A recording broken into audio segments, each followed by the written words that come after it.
That's Chris Sebastian, Wasted on Me, and Pearl Jam coming up with Better Man.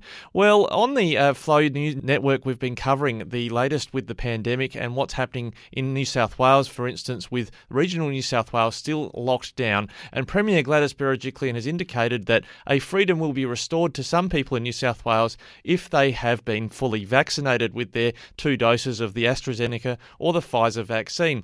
Now, how on earth are the police in New South Wales and other authorities going to determine that someone has been fully vaccinated? Well, clearly they're going to rely on your Medicare record. Medicare have been updating this record online and on your phone app so that you can show, in effect, a green pass, as it's being called in Europe, to show, yes, I've been vaccinated, and then whatever freedom it is that you're enjoying, thanks to the Premier and saying you're allowed to, maybe it's allowed to circulate in the community more than others, you have to show this certification.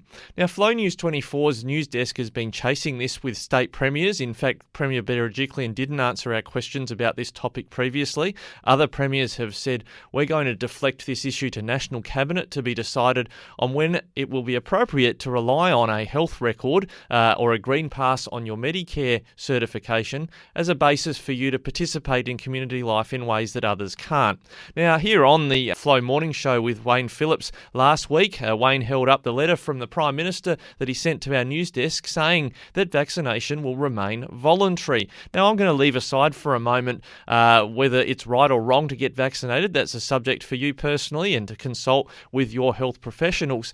But it's important to note the Prime Minister said it's meant to be voluntary, but the behaviour of state premiers like Premier Gladys Berejiklian indicates that it's not necessarily going to be voluntary from a state point of view because your freedoms are going to be dependent on whether you're vaccinated or not. Now, previously, the Prime Minister has indicated, it's not going to breach national discrimination laws for you to be refused certain services or access to certain places because you have been vaccinated or not. Well, the problem with that is, as Labor Senator Malarndirri McCarthy from the Northern Territory, representing the Labor Party, has indicated, for instance, there are Indigenous people for whom it's not safe for them to actually get vaccinated. It is discriminating, I think, against them on their health grounds if they are not vaccinated and then they can't access certain community facilities or services. And indeed, there's a host of people on health grounds who cannot be vaccinated. So I would hope that whatever Premier Berejiklian is implementing in her state, she is also saying, well, you will also have a right to say, well, I'm allowed to circulate because I actually can't be vaccinated. Indeed, there are people who can't wear face masks, for instance, in supermarkets or other public places, say because they've got asthma. So there has to be some clarification, and I know that some people are going overboard. There's some protests and some ugly behaviour in capital cities that happened on the weekend, protesting against lockdowns. Some people are referencing yellow stars, marking which people are good citizens and bad citizens, whether they've been vaccinated or not. It's not helpful commentary on that front, I think, from people to be saying, well, we're looking and sounding like Nazi Germany, the way that the governments are restricting people's freedoms.